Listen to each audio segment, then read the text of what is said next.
എല്ലാവർക്കും കഥയറിവ് എന്ന ചാനലിലേക്ക് സ്വാഗതം. ടെസ്ല കാർ തന്ന മുട്ടൻ പണി അതെന്താണ് എന്നാണ് ഈ വീഡിയോയിൽ വിശദീകരിക്കുന്നത്. ജോലിയിൽ നിന്നും വിരമിച്ചതിന് ശേഷം അമേരിക്കയിലെ കുറേ സ്ഥലങ്ങൾ റോഡ് മാർഗം സഞ്ചരിച്ച് കാണാമല്ലോ എന്ന ആഗ്രഹത്താൽ ഒരു ഇലക്ട്രിക് കാർ വാങ്ങി. അത് ടെസ്ല വൈ തന്നെ വാങ്ങാനുള്ള കാരണം മുഴുവനും ചാർജ് ചെയ്താൽ 100% ചാർജ് ചെയ്താൽ 320 മൈൽ റേഞ്ച് കിട്ടും എന്ന കാരണത്താലാണ് ടെസ്ല വൈ വാങ്ങിയത്.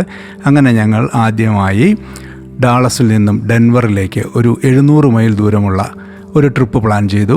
ആദ്യത്തെ ചാർജിങ് വെർണൻ ടെക്സസ് എന്ന സ്ഥലത്താണ്. അവിടെ എത്തുന്നതിന് മുമ്പ് ശക്തമായ കാറ്റടിച്ചു.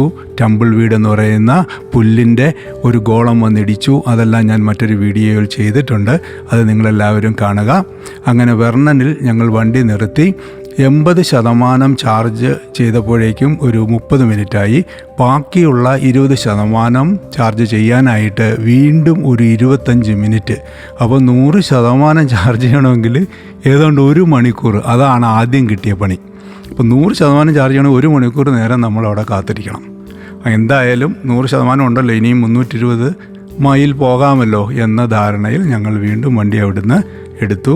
അടുത്ത ചാർജിങ് സ്ഥലം 190 മൈൽ ദൂരെയുള്ള അമറില്ലോ, അവിടെ ബക്കീസ് എന്ന് പറയുന്ന ഗ്യാസ് സ്റ്റേഷനുണ്ട്. അവിടെയാണ് അടുത്ത ചാർജിങ്.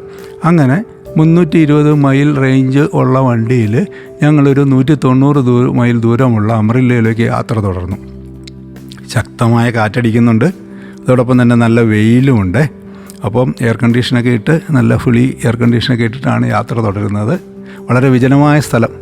അങ്ങനെ യാത്ര തുടർന്ന് ചിൽഡ്രസ് 1 മണിക്കൂർ കഴിഞ്ഞു. വെർണനിൽ നിന്ന് 1 മണിക്കൂർ കഴിഞ്ഞപ്പോൾ ചിൽഡ്രസ് എന്ന് പറഞ്ഞൊരു സ്ഥലത്തെത്തി. അപ്പോഴാണ് ഡിസ്പ്ലേയിൽ കാണുന്നത്, നിങ്ങൾക്ക് അമറില്ലോയിലെത്താനുള്ള ചാർജ് ഉണ്ടാവില്ല. ഏറ്റവും വേഗത്തിൽ അടുത്തുള്ള ഏതെങ്കിലും ഒരു സൂപ്പർ ചാർജിങ് സ്റ്റേഷനിൽ പോയിട്ട് വണ്ടി ചാർജ് ചെയ്യുക. ഇതെന്തൊരു കഥ!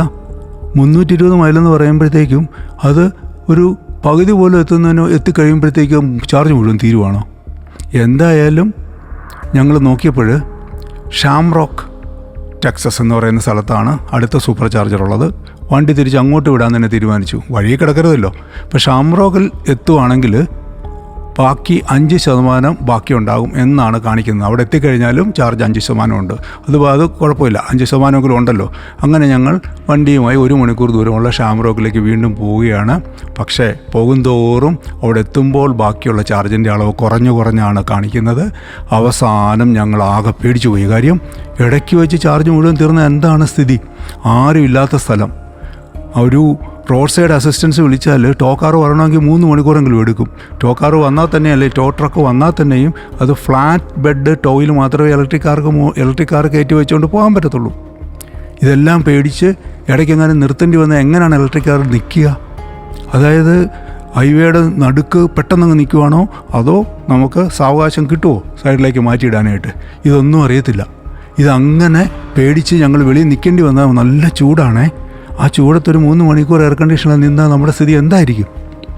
ഇങ്ങനെ ഞങ്ങൾ ഭയന്ന പോലെ തന്നെ സംഭവിച്ചു.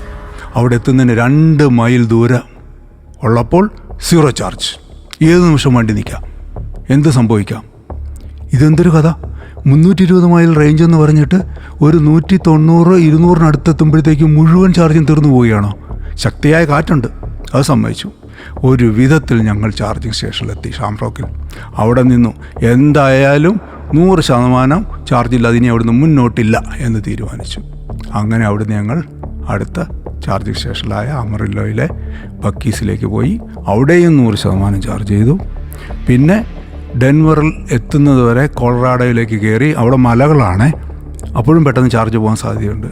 സൂപ്പർ ചാർജസ് കണ്ട എല്ലാ സ്ഥലത്തും 100% ചാർജ് ചെയ്ത് 12 മണിക്കൂർ കൊണ്ട് എത്തേണ്ട സ്ഥലത്ത് 17 മണിക്കൂർ, രാത്രി 9 മണിക്ക് എത്തേണ്ട സ്ഥലം ഞങ്ങൾ എത്തിയപ്പോൾ 1:30 മണിയായി രാത്രിയിൽ.